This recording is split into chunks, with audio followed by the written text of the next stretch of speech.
Josh, thanks for coming out, man. Yeah, thanks for having me.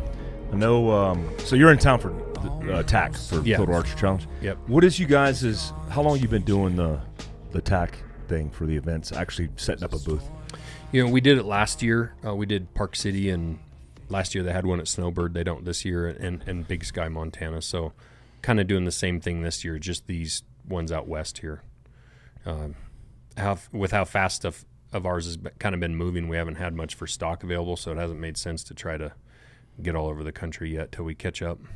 So. Yeah, I think, I mean, obviously as an entrepreneur, I look at different businesses that we work with, that we partner with, and knives.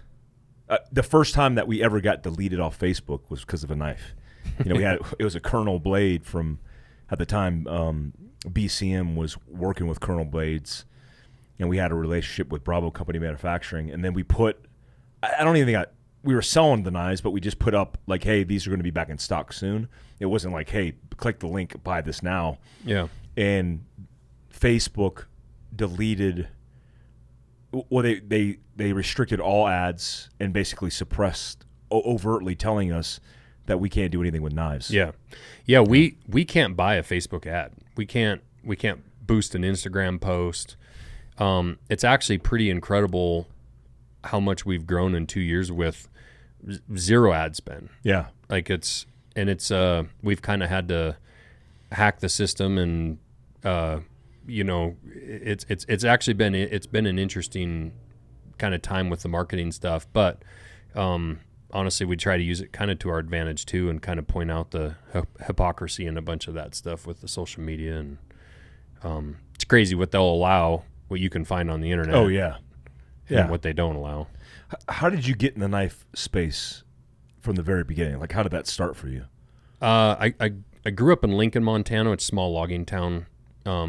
Super small. Up in the mountains, yeah. Yeah. Super small. And right on the edge of the Bob Marshall Wilderness. And I was a Little League baseball player. I was 11, and my coach, ex-Air Force guy, he would bring his knives to practice and show the parents. And he was just making hunting knives. And quite honestly, kind of at that time, they weren't the greatest knives. I mean, he was kind of learning himself. But I was a kid, and, I was 11, I hunted, and there's knives. Like, I was stoked, and so my parents actually bought me one of his knives for Christmas that year, and then right after Christmas, he invited me up to make one. Oh. And, he's pretty, still great friends today, mentor today, but he's a pretty direct guy, and he was like, I made one or two up there, and then he was like, you want to be a knife maker, you got to make them on your own.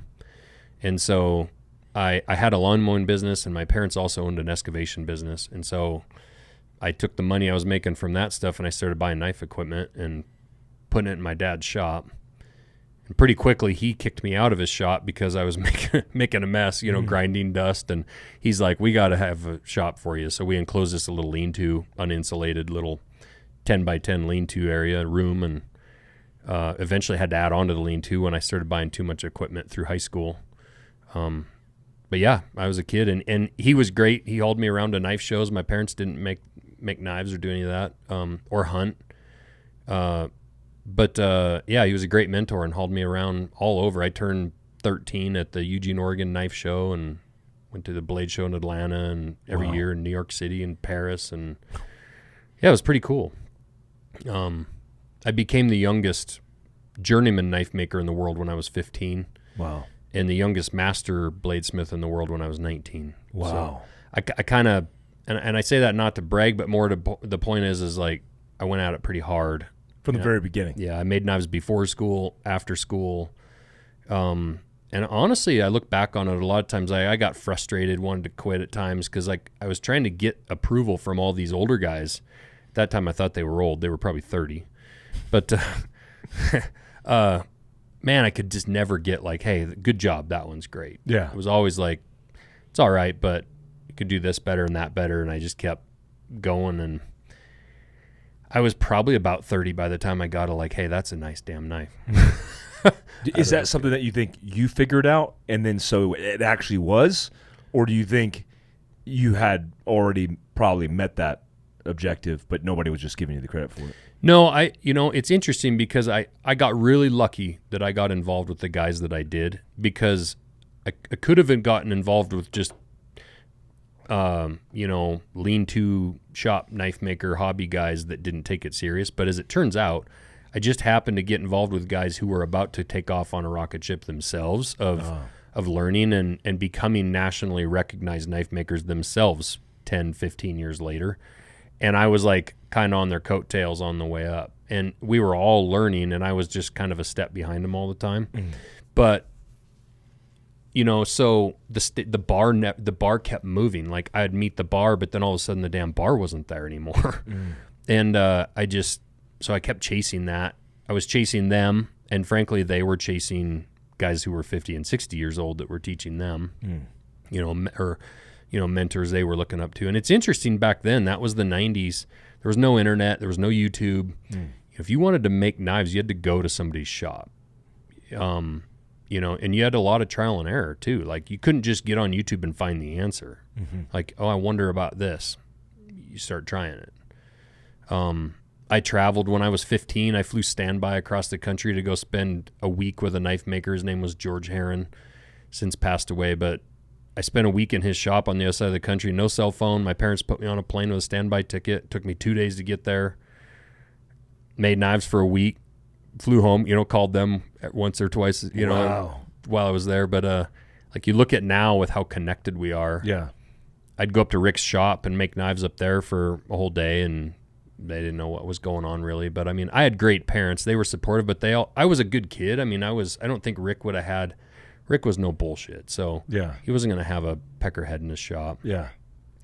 I feel like old knife makers are like the toughest human beings to impress, to get affirmation from. He was an old, dog trainer, no bullshit. Like he would just threaten you with your life basically right off the bat. And then you just, I was, scared, get it out of the way, scared of him, but also wanted to be like him. So yeah, no, it was awesome. And I really did like, it's interesting. I got a lot of notoriety back in those days in magazines and stuff about passing those tests. And you look back now, and was I a master bladesmith at 19? Absolutely not. Like I passed the test, it'd be like coming through buds. Yeah. Like, are you a Navy SEAL at that point? I guess technically. Yeah.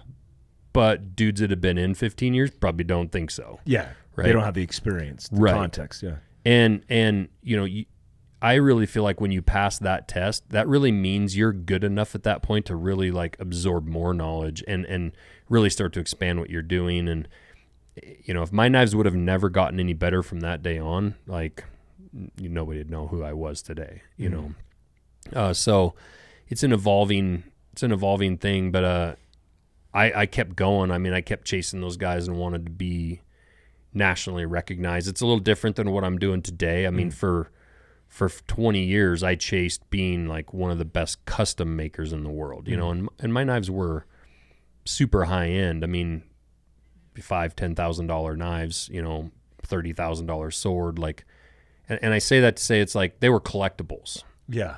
And they were art pieces, and I was trying to like chase those legends in that world, It's really cool too, because knife making was generally lost in the United States since it really started coming back in the 70s. Forging Damascus steel, forge welding steel. We see old Damascus shotgun barrels that we all know from Europe and whatnot back in the 1800s, but that stuff was gone, especially in the U.S. And some old legends that I talk about who Rick Dunkerley's who I learned from. He was looking up to a guy named Don Fogg.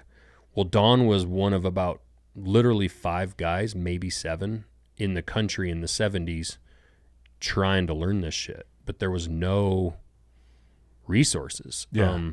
And it's really cool because Don would come out, we'd have hammer-ins, we'd host like a conference, and these guys would come out and they would teach us.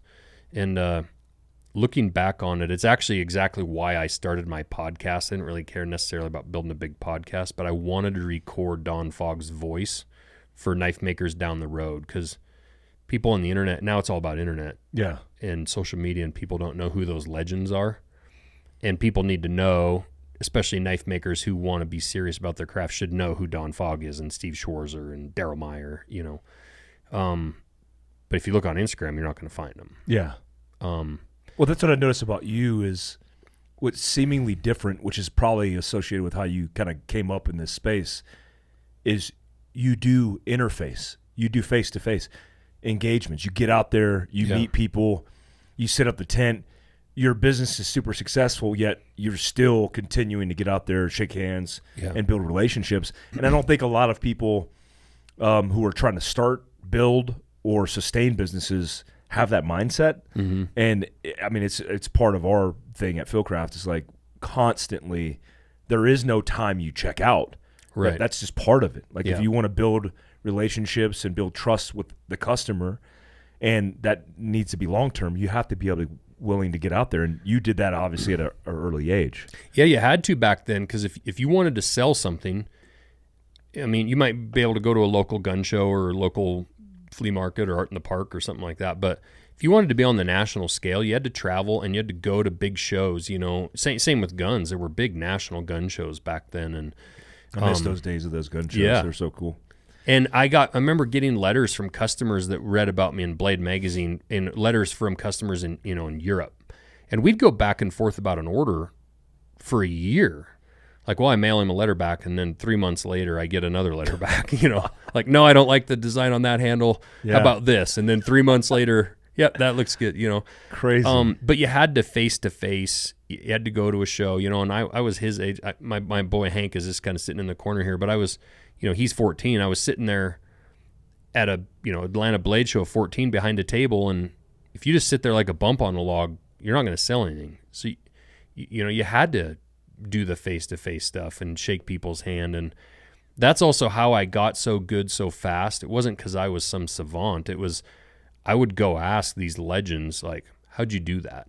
Will you show me? Can I come visit your shop? And, you know, maybe was a pest at times, probably, you know. But I think most of those guys, I mean, I rarely got told no. Rarely had a guy ever. You know, the knife world's super cool, like Lucas with the Grizzly Forge, right? People see me post something of his or him of mine, and they're like, God, aren't you guys enemies? Like, you both make knives. Like, no, he's my brother. Like, knife makers are the only reason I am here where I am today. They are the guys that taught me everything I know. And yeah, I figured out a little bit on my own, but so it's not like the tactical space. It's not. Yeah, it's interesting that way. Like, we saw that more of like the factory side of the blade show. If you've ever been to the Atlanta Blade Show, it's the biggest knife show in the world, right? And the custom makers are in the middle. Yeah. And then the factories are generally around the outside, and some of the tactical stuff are in some other rooms. And it's so weird because the custom makers in the middle, it's like a family reunion. Mm. And it's like, holy shit, Mike, how did you do that? Like, what did you do? And like, and every now and then, you know, your buddy would be like, give me another month. I'm working on something here. I can't tell you yet, you know. But once he gets it like worked out and figured out, spreads that knowledge and information. But if I learn that from you, I'm going to be like, hey, Mike Glover showed me how to do this. Yeah. And then I took it and I did my thing. Like, I didn't just make your thing. I like put my twist on it. Yeah. And I give you credit. That's way different than the tactical space. Yeah. We try to come in with that mindset, and everybody's like, why are you giving your secrets away? I'm like, there's secrets in tactics. I mean, I just made it up, so I don't think it's a secret. And they're supposed to be benefiting people, so I don't know why I would keep that a secret. So I don't. The whole thing is bizarro world. But I noticed that about the knife community, even with Lucas and some of the guys, they're more open. They're more friendly, especially when people are inquisitive about knives. Because I mean, you see this is the Fieldcraft knife, but you see this MKC Fieldcraft knife, and you're like, how the hell was that made? Right. And, you know, if you go to a lot of if you go to Walmart or you go to any of the big retail shops and stores, there's no story there. I mean, it's factory press in a shop in China. Yep. But you guys actually have the story. I'm curious about MKC. Was it always Montana Knife Company back in the day, or did that evolve as a brand that it is now? Yeah, it's an interesting one. So I was a custom maker for a long time, and I always had this idea of this, you know, this knife company I wanted to build. And The one thing that was frustrating, and part of the reason I brought up the price of like those high-end knives back when I was making those, was I would get locals that would want to order a hunting knife for their kid or for their uncle or their dad or whatever, or a chef's knife for their wife. And it was really hard for me to make a knife that was affordable for the dude that's just working a regular blue-collar job. Like, oh, $1,000 for a hunting knife? Like, bro, I can, like, that's a lot of money. It's a month's salary. Right? So then I would either make knives cheaper than I probably should be working, and I'm not making much money, or the guy, or I'd make guy'd feel bad and be like, oh, sorry, but I can't afford that. And it's an awkward thing. And I'd go to stores and I would see what was available for hunting knives. And I could tell that nobody that was hunting was making and designing those knives. Mm-hmm. And they were like an afterthought. They were like a folding knife company that put out a hunting knife line. And so over the years that bothered me, and I always wanted to start more of a production company, and I actually registered the name Montana Knife Company with the state of Montana when I was 19. Oh my God. But I didn't launch it until I was 38. So hopefully you weren't paying taxes on that. No, but and I got to give my mom credit. My mom was the one at 19 that said, like, well, you should save the name. Oh, like, get the name. Wow, smart. So we registered the name. Such a great name. Yeah. It's like iconic. I think that's like, it's more so than ever before. Day by day, I see people who I have even no association with, like wearing a T-shirt or doing a post, and I'm like, oh, this is like a big thing. Yeah. But it's synonymous, I think, with quality. But also, it's kind of iconic. I mean, knives coming out of Montana, I feel like you expect them to be proper. It's also an idea. It's a knife company, but it's an idea, and it's really a company for people that really believe in a lot of the things that we believe in, which is American manufacturing, supporting our military, national pride for our flag, and the blue collar worker and the guy that's like grinding it out, that's that embrace the grind type. There's guys all over Montana. They're out there farming and ranching and welding and doing shit like that. It's not on Instagram. They're not doing it for the gram. They're doing it because it's their livelihood. And honestly, our slogan's kind of working knives for working people. I love and now working people, there's a lot. I mean, there's lawyers that go to the office to work their ass off, and are working on paperwork all night long. But there's also, frankly, I'm envisioning a guy like my cousin who's a welder who's laying in a right-of-way in South Dakota welding on, a 24-inch pipeline. Yeah. All day, every day, freaking wintertime, wind blowing. Like those people who are just grinding. The rancher who's calving all night long and taking care of his herd. And yeah. So... and it might be the cop, who's putting in night shift. So you can go as many different people as you want, but that's what Montana Knife Company is. And I felt like and I still feel like there's gaps and there's places where we're making tools for those people to use.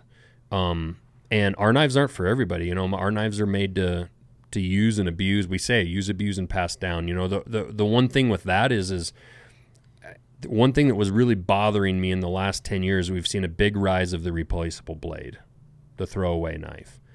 And we live in a throwaway society. You walk into Target right now, you can't point to one thing in there that's made to pass down. It's all made to go in the garbage can eventually. Yeah. Almost on purpose. On purpose. Yeah. And made to be cheap. And there's a few things in society that we have always passed down: knives, guns, jewelry, and artwork. Maybe even some furniture that you used to see desks and stuff that used to be built by grandpa or whatever. But that's about all we passed down, really, truly.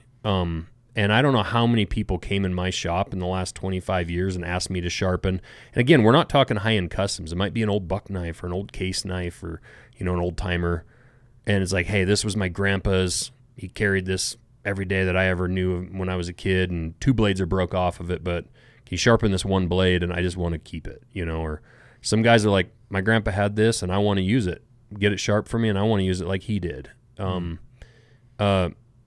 But people came into my shop all the time having had those passed down, and now all of a sudden here we are, we're 30 and 40 years old, and we're using knives that we're throwing away. And then I love it when I see a blade. My great-great-grandfather ran a butcher shop in Montana after they settled in Montana, and I have a couple of his butcher's knives, and they were probably about almost 2 inches wide when they were brand new. And I guarantee you that one's not an inch wide. It's been sharpened, I don't know how many thousands of times. Is it useful right now? Absolutely not, but it is cool. That's so awesome. So I think, and it's the same thing with guns, right? With pistols, like, this was my grandpa's pistol, or, so I there's just a bunch of ideals that I think our company represents, and I think Americans in general are like getting back to a lot of that. Yeah. And appreciating, there's a lot of us that appreciate American craftsmanship and, our parents and grandparents, and being proud of that stuff. Are you, it kind of, like when you say that out loud, it scares the crap out of me because we're the minority. Yeah. And the things that we hold on to, because like we hold on to them. I mean, there's things that like, I kept my Jeep and my truck that I've had for 25 plus years because I was thinking about my kids before they were born. Right. Because I was like, I'm going to hand this down to my kids, and I want my kid to drive that Jeep and think about his old man as a Green Beret. Mm-hmm. And I feel like the majority of our society doesn't think that way anymore. And it's interesting because I see companies like yours, companies like ours that are pushing this, and people seem to be gravitating towards it more. Mm-hmm. Are you seeing that? Are you seeing your market expand because people are paying more attention and they're like, yeah, this is something that I want to get behind, and if I'm going to have the tool, it needs to be the company I align with in values? Yeah, and I absolutely seeing that a bunch, and I think a lot of people are like me. I mean, a few years ago, I went through and I threw away every shirt that wasn't from a company that I and again, back then I wasn't friends with, Evan Hafer or anybody at Black Rifle. I just bought their coffee, right? I didn't know you at all. I didn't know any of these people. I wasn't in the industry. I didn't even have a company yet. But I was just a dude that was tired of watching people kneel for our national anthem. Yeah. And see giant companies paying those guys millions of dollars. And I'm like, I am not wearing that shit anymore. Yeah. And, so, whether it was a knock-on shirt or whatever, even some of the bigger brands, at least I felt like some of them still supported my ideals. And I think there's a lot of people doing that stuff. Mm-hmm. And when you wear that Jack Carr shirt right there, it means something. It does. And when a guy passes you on the street, he doesn't need to know you're Mike Glover. He doesn't need to know anything about you, but he already knows about you when he sees that shirt. Yeah. And I think it's the same way when you see a Black Rifle coffee shirt. It's the same way when you see one of our shirts. To a small degree, people are learning like, oh, those guys think like I do. And again, I think we all agree, like, think what you want, like, do what you want. But I'm proud of the way we think as a company, as a brand. And I think more brands and more companies need to stand up and be vocal about that and not be afraid of being canceled. Do I want to be the largest knife company in the United States? Sure. But if we get to number 8 and I have to now start sacrificing my values to get to number 1, then I'll be number 8. Like, I'll be totally happy with that, Yeah. If it means we have to start stamping shit in China, or start being more woke on our Instagram, or, granted, you have to run business, you have to be smart about, we want to sell chef's knives to women who don't hunt or fish, and there's a lot of people, we're going to start making pocket knives and stuff. And there's a lot of people that don't necessarily do what we do. They still love their country and they appreciate hard work and American craftsmanship. Yeah, those are, so many companies are folding to that. Yeah. And what I've seen over the last 7 years we've been in business, I've seen a lot of companies come up and then something, whether it's a social issue or something controversial, they'll be on the wrong side of that value. They compromise themselves and there's no coming back from that. Yeah. And I think, and what I've realized outside of like the business tactics of operating in that space, if you just be you and you know, whether it's the owner or the people or the culture, and you just stick by your values and you don't compromise, then you'll be okay. You'll be fine. You can ride the wave. You can get through all of these issues with respect, without having to compromise. And like I did this Uvalde video, and I thought it was going to be crazy controversial because, you know, I train law enforcement officers, so I'm in a position as somebody with experience, but also that trains them, that could criticize them. But I went out the gate hard. Yep. And I ripped them new assholes, but I felt like deservingly so. Yep. But as a company that teaches civilian self-protection, law enforcement officers, this idea of running into gunfire, the fact that it didn't happen, I wasn't going to sway. So when people didn't have to go, where's Mike's opinion on this? Because I'm out front. Right. Because I don't want anybody, it's not even about anybody else. I called John that night and was like, the video just released, I just saw it. It made me sick. Prep all the equipment. Tomorrow morning I'm coming in and I'm ripping some ass. Yeah. And when you stand behind your values that way, the business is almost the monetization and the profit margins and all that is just almost an afterthought because your values pushed out front of who you are, who you represent. I mean, MKC, I'm like, oh yeah, they're a knife company. Right. But it's like there's so much value there in the education, the representing the swag and your values. And then you go, oh, and they have like the greatest knife that's made in America. Yeah. It's something that I think a lot of people need to pay attention to. Yeah, and if you don't come out and criticize those cops, then you're no longer credible. No longer. Because you're just taking the side of we see this all the time on the news where the news will refuse to criticize the people on their side of the aisle no matter what. And if you can't, like, yes, we absolutely support our police and our military and but wrong is wrong. Yeah. And you know, I'm a big part of everything that was going on over the years was seeing our cops just absolutely run through the mud was complete bullshit, you know.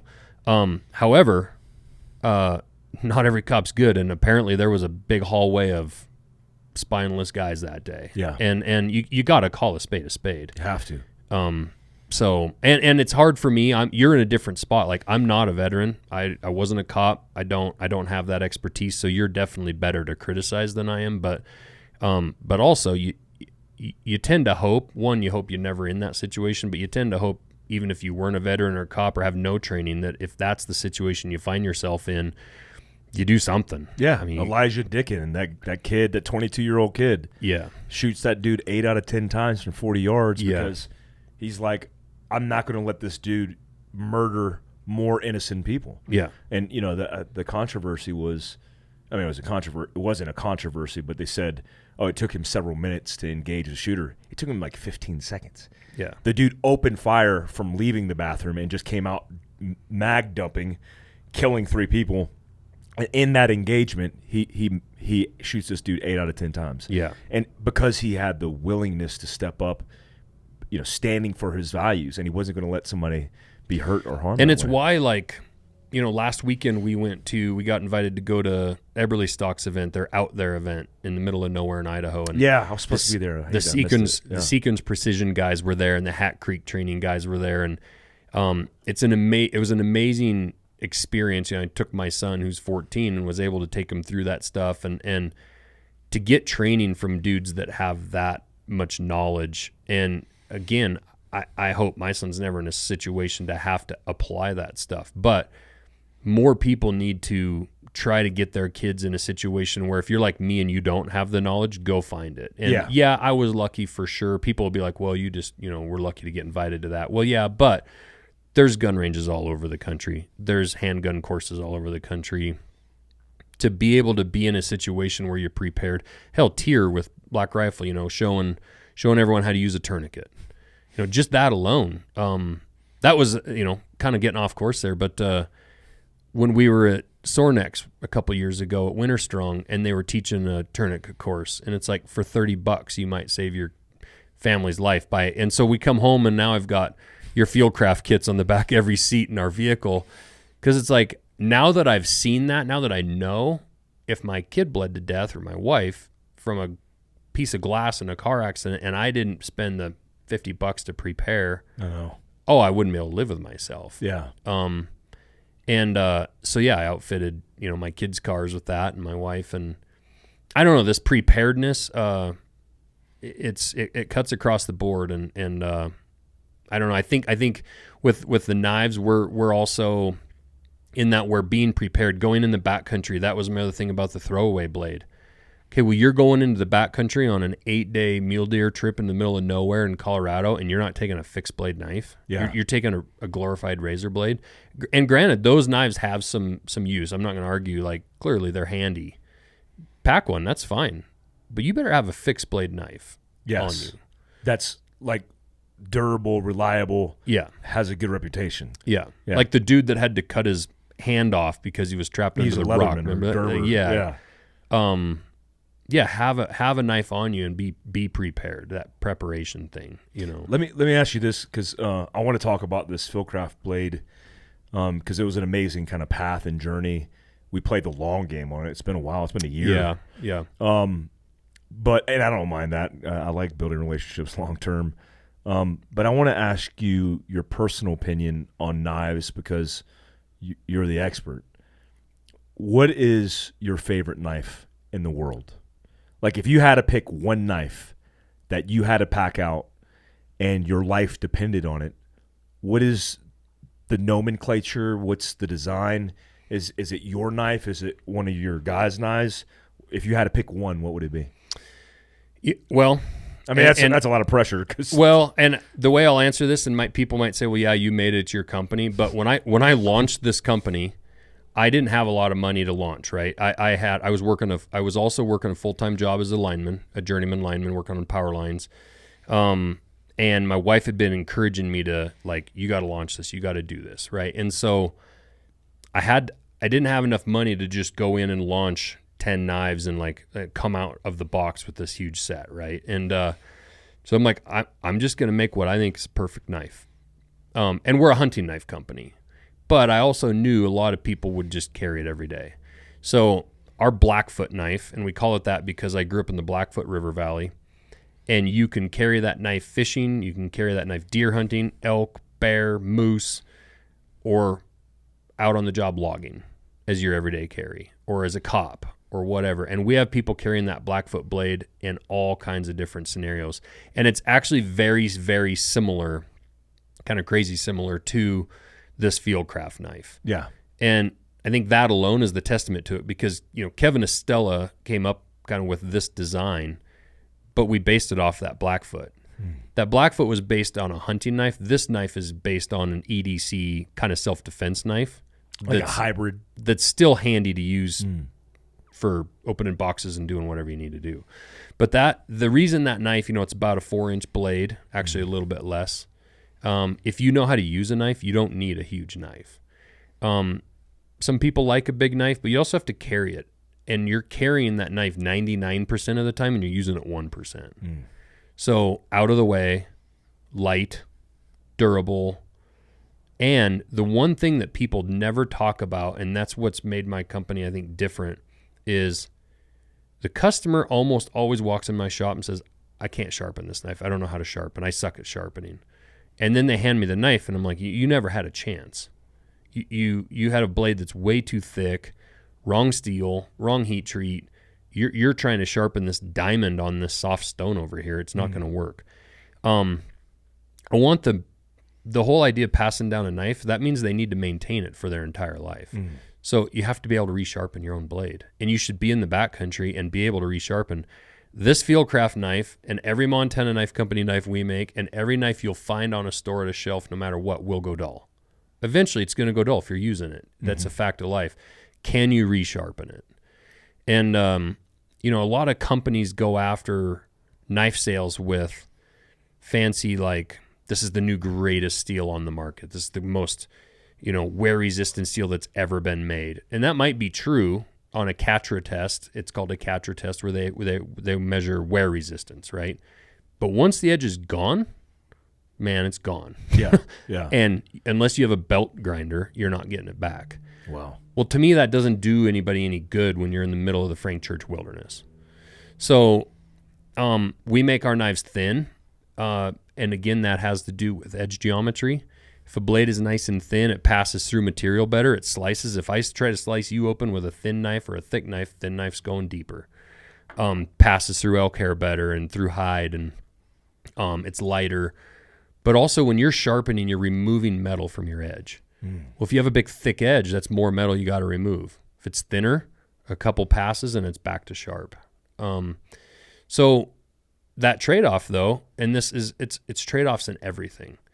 No different than a sniper rifle, right? Like the biggest, heaviest, long barrel, heavy gun, probably going to be easier to shoot and handle than a 5-pound 300 Win mag, right? Or a 338. Like it's going to, that's going to kick and bounce around, but it's going to be nice to carry. Same thing with ours, that thin blade, like, can you break the tip off of one of our knives? Sure, if you use it as a screwdriver, but if you use it as a knife, you're going to be fine. You know, I would rather one guy out of 1,000 break a tip and have the other 999 think this thing cuts well and is easy to sharpen. And we've had very few come back for that. But I tell people, and we warn them for life. So if you do something stupid with it and break it, you know, we'll back you up. But So it's the Blackfoot. The Blackfoot. That knife has been stolen from me 3 times. It is the most stolen knife in Really? this company. Well, I mean, you can't have them around these company because you do a hunt, you do a film shoot, you do content, you do anything, and people see that laying around like, oh, Yeah. and they make it theirs. Yeah. I think I stole Evan's Blackfoot recently. Well, and that knife, you know, it has a tip on it, so you can cape out around the base of the horns of a mule deer. I don't know if you saw that, but I used it to cape. Yep. It was my first cape on a mule deer, and I used it, and the guy that I was with in Deseret was like, "What are you using?" And I said, "I'm using this MKC," and he's like, "Oh, good choice."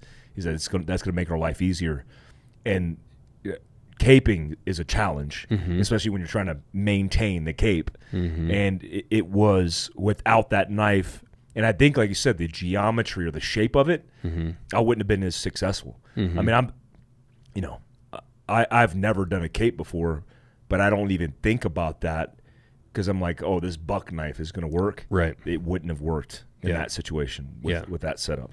And like this Fieldcraft knife, you can choke up on these knives and you can get your finger out towards the tip. Yeah. So if you're caping, my finger right now is a 1/4 inch from the end of this tip of this knife, and you can get it and you have control. Yeah. Control of your weapon, whether it's a pistol or a knife or your tool, is incredibly important. And that's where guys that have a really long blade, you know, again, if we're talking, you know, if Kevin Estelle asked me to make a Fieldcraft knife and we want to chop kindling for camp, different, and build shelters, that's different. Yeah. But you know, like in the case of the Blackfoot, you asked me about all around, all jobs.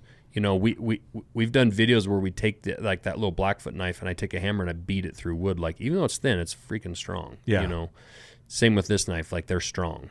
Well, walk me through this one, because we're holding 3 of the same model, different color handles. Yep. How did this journey start? Because I defaulted to Kevin Estella, our expert in bushcraft and survival. He's got, I think, as far as last time we checked, the most popular bushcraft book on Amazon, but one of the most skilled guys who actually lives that life. How did that start? Yeah, I mean, I own a knife company, and Kevin knows more about knives and like the knife shapes and what company came out with this and what year. And I mean, he's a nerd. Yeah. No, he's awesome, but he is very knowledgeable when it comes to what knife, what use, why. Yeah. So, and it has been a while. It's been interesting because, you know, real quick back to our company, you know, I launched this only in 2020 during the pandemic. Yeah. And I launched with 200 knives, and we kind of did it the old school way where I launched 200 knives and then we took the money from that and we made more knives and started building. And by the end of 2020, that's when my wife was like, you got to quit your job. And finally, January 1st of 21, I quit my job. So we've been at this a year and a half. Move. And look at you. Yeah. I mean, it's crazy. No, it blew up for sure. And now we're finally ramped up to where we're building a lot. We're actually building a new facility right now. We're buying CNC machines. I'm hiring people.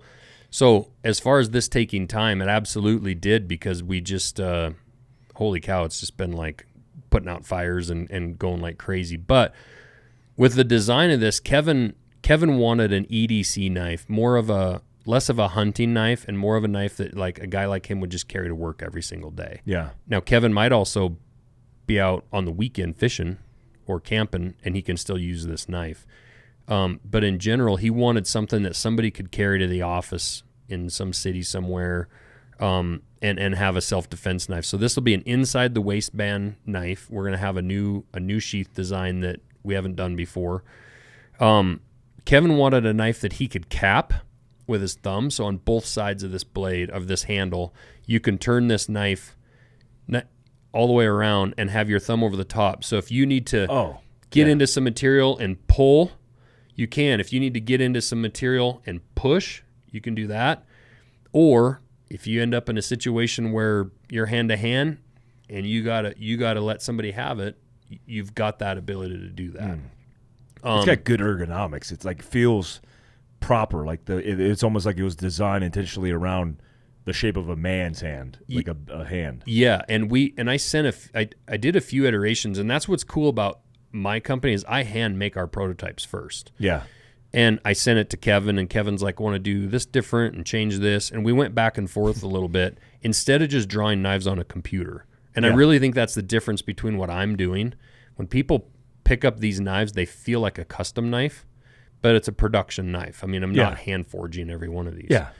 But it starts as you're looking at the actual ergonomics of somebody holding it versus a CAD file or a template on. Yeah, and once I get this ground out and we get it to the way I feel, now it's on my computer guy to match what I did. Yeah. Not he draws something with a bunch of these fancy lines that look cool, and then we just print it out and make it. Yeah. And you put it in your hand, and you're like, well, this doesn't feel like anybody ever held it. Well, they didn't. Yeah. It looked cool on the computer screen. It's a stainless steel blade, CPM 154. It's a really good stainless steel. Titanium screws, so nothing on here will rust. Yeah. We've got some grip, some jibbing that we did in the jimping we did here in the back of the handle. So when you go to pull that out of the sheath and it's there, you can reach down, and as you're pulling up, that swell in that handle, you're going to lock into those and be able to pull that knife out of that sheath and have something to kind of hang on to. And then we have a little bit of a dip kind of in that blade, and it accomplishes two things. It's a place to kind of lock your thumb into back here. I see it. I didn't even. You don't even see it unless you get it the right angle on it. It's not much, but it's a little bit, and it also puts that tip directly in line in center with the back of the handle. And so this, I'm not a knife fighter, and if you saw me fight with a knife, you would probably laugh. But Kevin knows more about that stuff, and Kevin was really like the first iteration I did, the tip dropped, I think, just a little bit more, and he really wanted a drop point, but I think we had kind of overdone it at first, and he wanted to line that tip up with the center of that handle. That way, no matter where, if you're using that knife and I'm coming at you, that knife from the palm of my hand and this finger going forward, that tip of that blade is following everywhere it goes, and it's not offline. And if you do drive it into something, it's not kicking it one way or another. It's your force is going into whatever you're Kevin hitting. Estella, you knife Savage. killer. Savage.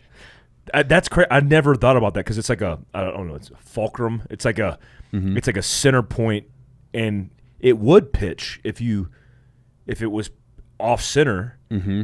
That would make it drive, especially into force. Yep, that's crazy. So, so I'm stoked about it, and honestly, I learned some stuff with working with Kevin on this stuff like that. I've made high-end custom kind of art piece knives, and I've been a hunter and made hunting knives.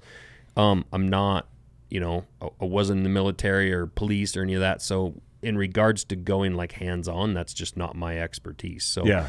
Well, I like the subtlety in that too, because he's not saying like this is a knife fighting knife. Right.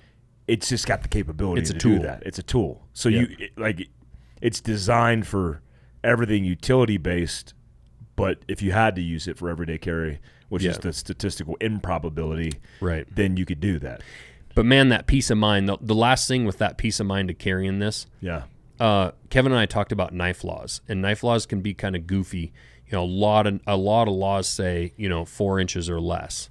Well, does that mean 4 inches? Can you have a 4-inch blade or not? If it's a 4-inch blade, are you now illegal? So we are 3 15/16. Wow. And that's from the tip of the blade to the front of this handle. And that way, in most, know your local laws, but in most places, you can have this inside the waistband and you're legal. Yeah. And that can be for a pocket knife or anything. You see a lot of pocket knives just under 4 inches. Yeah. Yeah, and I can imagine that, especially for a fixed blade, people kind of get crazy. Yeah. And do you guys do a folder by chance? We're working on it, but we don't right now. But yeah. That's kind of the point of, honestly, this new building we're building. Yeah. People we're hiring, like we're working on design. It's going to be a while, but we're headed that way hard. Where's this at in Montana? Near Missoula, Frenchtown. It's western Montana. Okay, that's where you're at. Mm-hmm. That's where you're located at. Yep. Do you guys have a pro shop or anything? We are actually putting in a little retail space in the Rocky Mountain Elk Foundation Visitor Center there, right in Missoula, just a little ways from our shop. Our shop is actually on my personal property. It's not really a place for people to come, but it's going to be cool because we're going to have that there. It's an interesting thing. I'm actually giving a talk on the live stage this weekend at TAC for the Elk Foundation. And when I was 16 years old and 15, 16, 17, right through all that time through high school, I was donating knives to our local Elk Foundation banquets back then. First knife I ever saw mine go for over $1,000 was at an Elk Foundation banquet. Oh, wow. And it's wild because 30 years later, 25 years later, I'm displaying at elk camp and TAC up here and giving a talk for the Elk Foundation. So crazy. It's kind of wild how, playing Little League Baseball to this point, it kind of went full circle, It's so crazy, man. Yeah. A couple more knife questions before we close this out, because I'm interested in your opinion based on your expertise. Who's the best knife maker that you've ever come across, or maybe never had the opportunity to meet? Is there like a guy that you met and you're like, man, this guy is above and beyond everybody you've ever communicated with or built with? Yeah, there's a couple, and a couple have passed away, a couple are retired, and there's a couple current guys that are doing really cool stuff, but it's really hard to choose one. It's like asking the best basketball player, well, which position? Yeah. What are they? What's their expertise? Yeah, but to me, that's an all-around question, right? All-around knife maker. There's a guy in Scottsdale, Arizona, or in Prescott, Arizona. His name is Larry Fagan, and he's probably around 60 right now. Unbelievable. And you won't probably find any of his stuff on Instagram. You'd have to Google it. But Larry Fagan is an artist, but he also is a cowboy and uses knives. But his work is unbelievable. Just blow your mind. And he can do replica stuff from old Jim Bowie days to new stuff with goblin carvings and gold inlay and engraving. Just amazing. That Don Fogg that I talked about was so ahead of his time. Groundbreaking stuff. Guys today will be like, I invented this new Damascus pattern, and I'm like, open up this book, look what Don made in 1999. Wow. It's like the guy was amazing. So a couple guys like that. Buster Wierenski was a legend, has passed away. Today, Harvey Dean down in Texas is amazing. There's a lot of young guys, man. The internet changed the game. Like, I used to know everybody. If you wanted to be a nationally known knife maker, you could go to the Blade Show and you could be like, hey, that young guy over there, he's good, he's coming. And then next year, like, oh, he's better. Now with YouTube and all the videos out there and Instagram and the fact that you can sell knives without going to shows, I'll see knives pop up on the internet. I'm like, who in the hell made that? And what log did he crawl out from under? Wow. You don't see them coming because they're just, in their little shop grinding away. So it's really cool. There's some talented guys out there, and there's a lot of different skills. It's an art form, but it's also metallurgy. It's scientific. It's not just make sure your steel is pointed to magnetic north, and you have your hat on backwards, and you do this certain way. It's like there's a lot of science behind this. The heat treating. We have a video on our Instagram. Our Beartooth blade, we designed it with Cole Kramer, bear guide up in Alaska. And I did SIG hunting games. whole with Cole. creamer. I Yeah. love Cole. Cole's awesome. He's so funny. We took that blade. That blade's about 7-inch long blade, real thin. He wanted one for fleshing bears. Yeah. So super light, super easy to sharpen. Very, very thin, somewhat flexible, kind of flexible. Anyway, we took that blade and we bent that blade 90 degrees in a vise without breaking it. Oh, wow. And that's actually the master and journeyman test. Just to run you through that real quick. You know, when I was 15, to become a journeyman, you have to forge a blade. You have a performance part, and then you have a finish knife judging. The performance part, you got to forge a blade that's 10 inches long and has to chop a 1-inch rope in half in one chop. That just shows sharpness. Then you have to chop 2 2x4s in half as many times as you want, chop as long as you want, whittle the thing, whatever. But when you get through that rope and those 2 2x4s, that blade still has to be able to shave hair. And then at the end of that, you have to bend that blade 90 degrees in a vise without breaking it. Oh, my God. And the point of that is, you know, again, these factories and these companies will make a knife super hard to hold an edge forever, but now they got to make that blade thick because if you flex it, it snaps. Yeah. And so in a good custom knife and a good knife, you want a blade that's a nice combination of edge holding ability but tough. Yeah. And it's an inverse scale. The harder that blade is, the lower the toughness is going to be. Interesting. And guys will be like, what's the Rockwell on that knife, you know? And I'll tell them, well, it's about 61. Well, I got one that's 66. It's like, well, you're carrying around a piece of glass. Congratulations. You know? So it's a balance. It's a balance. And if Kevin Estelle is asking me to make a Fieldcraft knife and he's going to be prying and chopping and a bunch of stuff, I'm going to bring that hardness actually down maybe 59, 60. A little bit more flexibility. But he's going to gain some toughness. Yeah. And he's going to be able to abuse it more than you're going to be able to abuse like a knife like this or a Blackfoot. This knife is not a pry bar. Yeah. You know, it's a knife. And so you can break it if you do stupid shit with it. Yeah. But that being said, it's also not delicate. But that's the test for that journeyman. And then you have to go to the Atlanta Blade Show and present 5 knives to a panel of masters, and they judge all your fit and finish. Wow. Is this blade straight? Is it ground well? How's your design? Did you fit your henna material up nicely? And so I did that at 15, but then at the mastersmith level when I was 19, you have to do it all in Damascus steel. So that chopping blade has to be 300 layers of Damascus steel that you hand forged. Which I heard Damascus is one of the hardest steels to forge.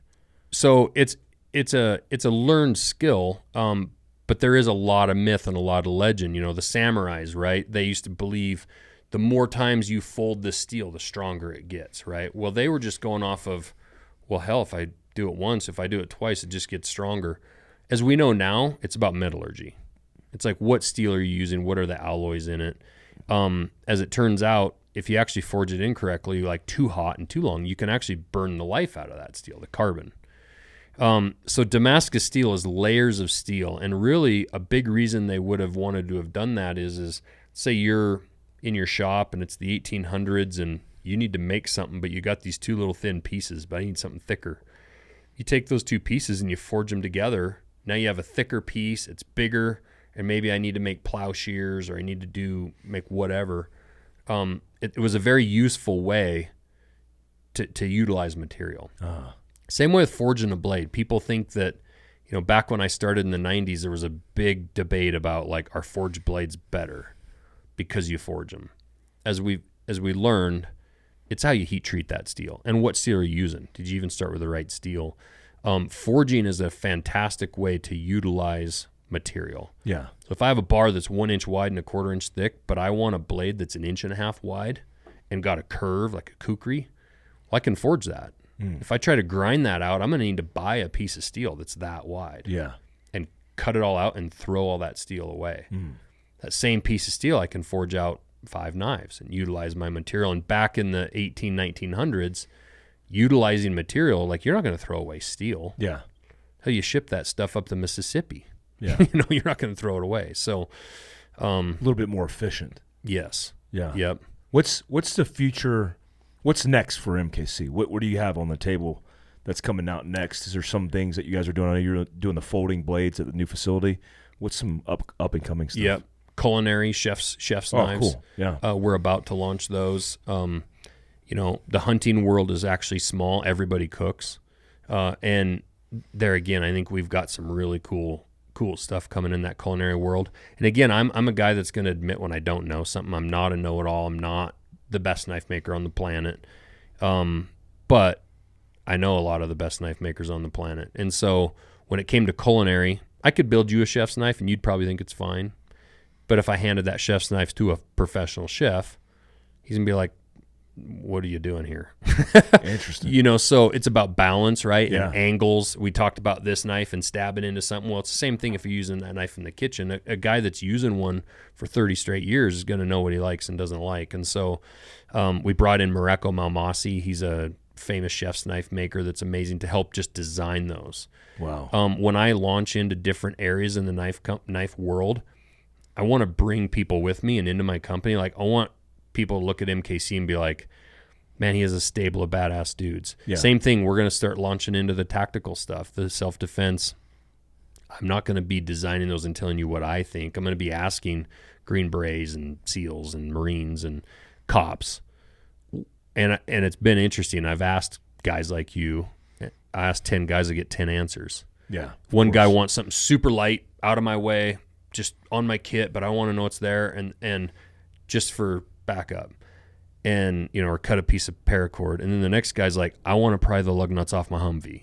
And it's like, I want a samurai sword. Yeah, I want a pry bar, I want a break glass, I want to pry open whatever and chop shit. So it's going to be, obviously I've figured out it's going to be a line of knives, not just one knife, that there is just no perfect knife for that. Yeah. Are you, now as you line these things out, does it, because you say MKC is a hunting knife company, is this an expansion into something else, another entity, or is it MKC diversifying? It's MKC diversifying. I mean, ultimately, we want to have the most useful knives in lots of different areas. And awesome. When you ask about the future, we're building that building.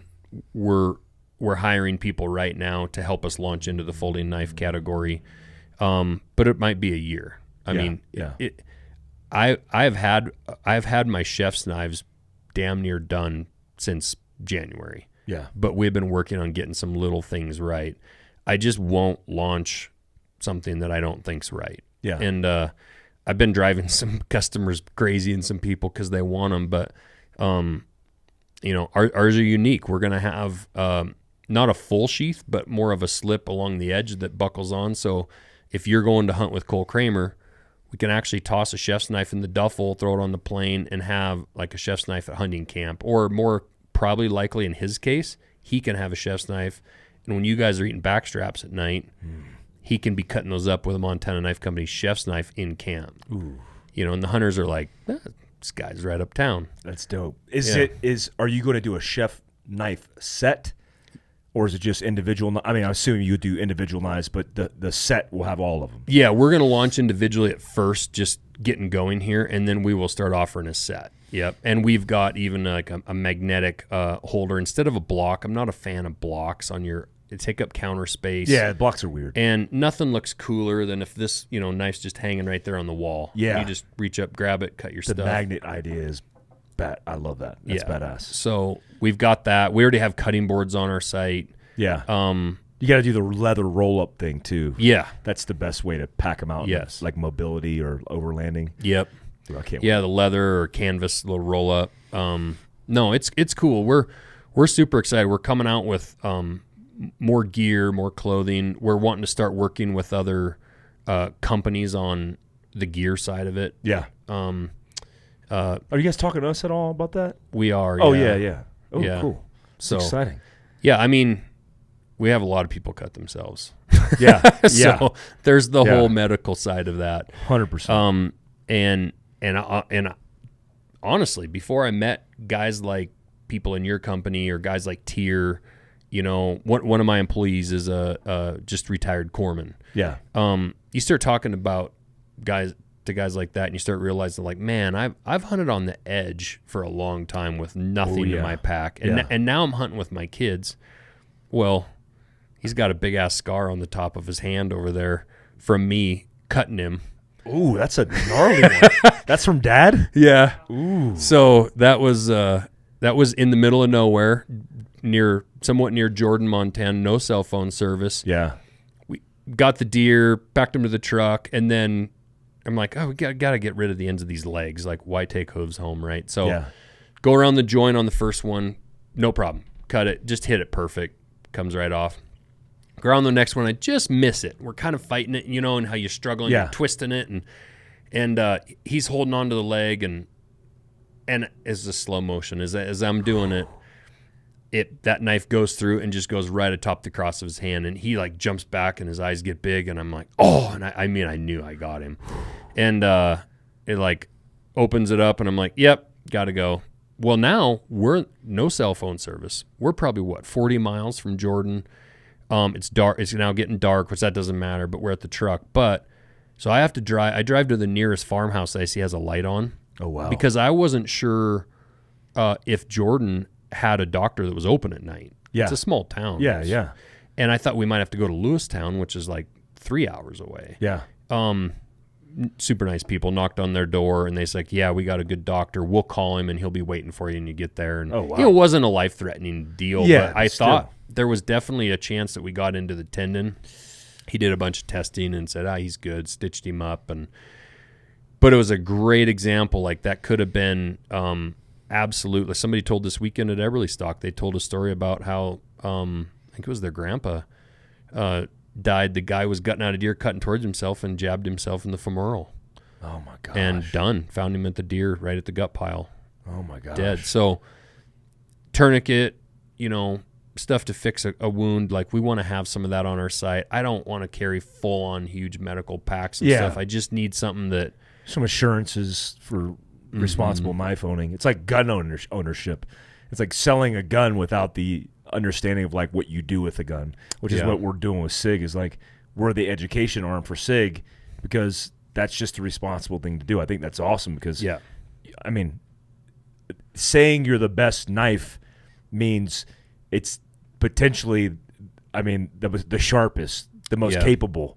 And that could potentially lead to danger down the road. And I will say, our knives, I mean, we pride ourselves on being the sharpest. Like, I pick knives up at the store, and I'm just like, I cannot believe they're selling these. And frankly, I think some of that's a little bit of an effect of people thinking our knives are lasting longer because, frankly, they're starting out about 50% sharper. Wow. We hand sharpen all of our knives. I mean, on a belt grinder, but it's a guy standing there hand sharpening and checking every single blade. It's not a robot or that's your machine. QC. You actually QC the sharpness. Absolutely. How do you guys have videos and tutorials on knife sharpening? We do. We have one on our YouTube, and quite frankly, we've got to follow your guys' lead and get better about our YouTube and find a video guy, and we have a lot more educational.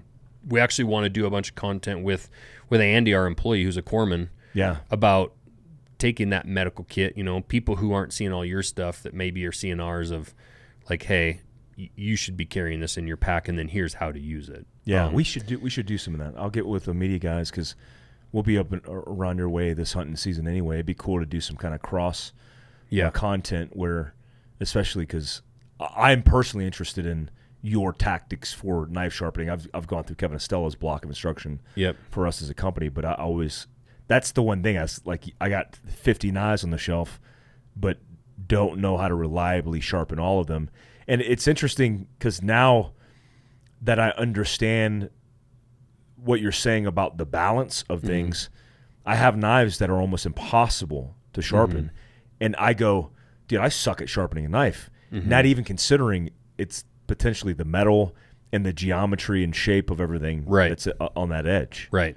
And I will say, lastly, about the sharpening thing with our company, ultimately, I would prefer you send it back to me. If it's a customer out there that's struggling, we'll sharpen that knife for free and send it back to you. That's awesome. We made it, and people are be like, well, your knives are a little more expensive than the ones that, well, they're made in America. Yeah. We're doing it the right way. We're hiring great people, veterans and really good people, and we will stand behind that knife forever, which is a big deal.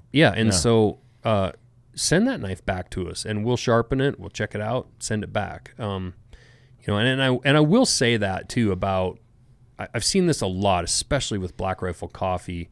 you get people that hammer on Black Rifle Coffee about this or that or whatever. And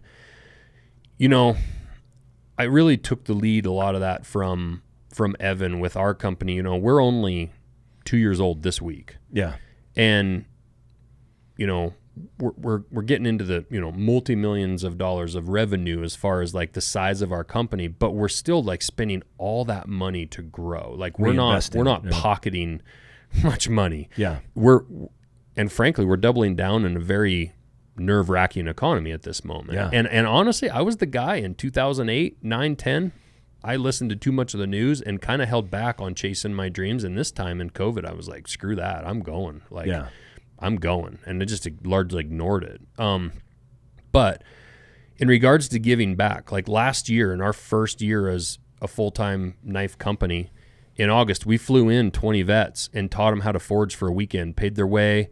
Forging can be, I talked about the uses of steel, but that doesn't hit on the whole therapeutic side of it. The process of it, yeah. I'll tell you what, you give a guy that's bored every single night and sitting around watching the news or looking at Instagram, and all of a sudden hand him a hammer and a hot piece of steel, and he'll hammer out there for 3 hours and not think about anything else but what he's hammering on. And we had guys come in. We've got 3 or 4 of those guys now are making knives. Wow. And the intent was to just provide a great, fun weekend for those guys. But I knew there's a couple guys, frankly, I know it changed their life. And I had Joe Maynard there. He was a Black Hawk helicopter pilot. Knife making saved his life. He found it, probably 7 or 8 years ago. Found knife making. I had him come talk and teach. The forging thing. The point is we are giving back to our community. And we flew those guys in. We put that in this year. We had a bunch of flooding in Montana, down around Yellowstone Park, Gardner. Me and Will Stelter, another knife maker, kind of like Lucas. Will has a pretty big following. He called me up. He's like, "You want to collab on a knife?" I said, "Let's do it." And we were thinking about doing T-shirts or something through our company. Will and I built a knife, and we came up with a "Come Hell or High Water" flood logo. Started selling T-shirts for chances to win the knife, and we raised $82,000 in a month. Wow. And that's all of our customers supporting what we're doing. But the point is when you buy American, if you're buying from companies that are in your community, they're going to support your community in a tough time. Yeah, you're not just buying a product; you're buying all the things they touch. And I've seen it over the years. My kids are all in 4-H. They have 4-H pigs and steers, and they go to the fair. And guess what businesses are at the fair buying those animals on Saturday morning? It's not Walmart. Yeah. It's not Target. Yeah. It's the dude who owns the local little lumber yard, and it's the excavation company and the logger, and it's the local companies, and it's companies like Montana Knife Company sponsoring, the shoots at the rodeo and stuff like that. It's not Walmart. I know. I love, like, we sponsor a local little league team. Yeah. And people are like, "You guys got your own little league team?" I'm like, "Yeah, and we're proud of it." I mean, that's what I want to support local. I want to be a part of that experience. And the idea that, like, "Oh, you're nice, too expensive," it's like, man, what are we even talking about? Yeah, we are giving back, and I think people are seeing that, and they're also seeing that they're supporting a company that's growing the right way and supporting what they believe in, and you're also getting quality. Like I say, I launched this company based off of my custom quality and a lot of that metallurgy, the ideas behind passing that test. Yeah. I'm now trying to build those knives that would pass that test and have people be able to carry those, but at a more affordable price. If I tried to hand forge all these, they'd be $1,000. Oh yeah. But yeah, we're laser cutting out blades, but it's out of the right steel. They're being heat treated the right way, and they're $300. Yeah. And it is funny in the hunting world. You'll see guys, they'll spend $250 on a pair of pants and $1,000 on the rest of their base layers and their coat, and they'll buy a $400 pack and $2,000 bow and $1,000 Garmin, Swarovski scope and all this stuff, and then they'll go buy a $19 knife at Shields. Yeah. It's like, and that's what they might depend on. Yeah, like no, that is a piece of your gear. Yeah, I like the idea of investing in tools that are, especially a tool that potentially could save your life. Yeah, it's an amazing thing. Knife companies, there's not a lot of knife companies that are still family owned and operated that have that kind of reputation. A lot of them have kind of lost their ways or lost their path because they either got acquired and they turned into something that's no longer small, I guess. It's more corporate. It feels that way at least. Yeah. Yeah, our company, it's me and Brandon.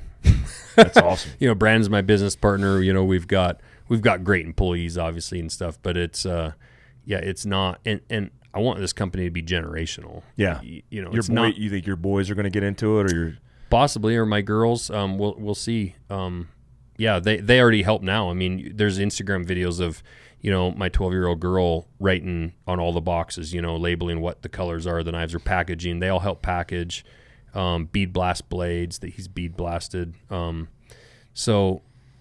ultimately that's their decision what they want to do.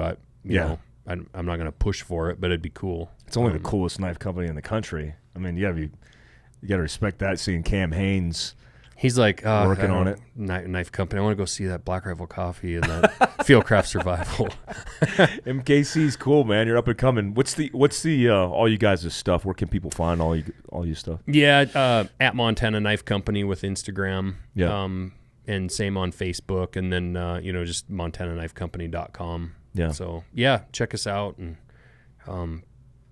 appreciate it. And I'm stoked about where we're headed, and I'm stoked about this family that we're building with guys like you and all these other brands. If it's Eberly Stock or Sitka or Stone Glacier packs, I don't care. Like I tell people, I kind of want to be like a Yeti cooler. I want everybody to have us. I don't care what pack you wear or what gun you shoot.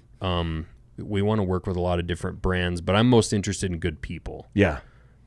Some of the people that I've met at some of these brands are amazing. They're big brands, but like at Leupold, just phenomenal people. And I've heard great things about like the SIG people. I haven't met them yet. But they're amazing. You need to get in there, man. I mean, having your knife in the SIG, when you guys scale, the SIG experience and the shops, the Pro Elite shops. Yeah, some of my favorite people. Yeah, no, that's what's the best part about this whole thing is meeting a lot of the customers, and then a lot of the industry people are they're just awesome people. So yeah, I love it.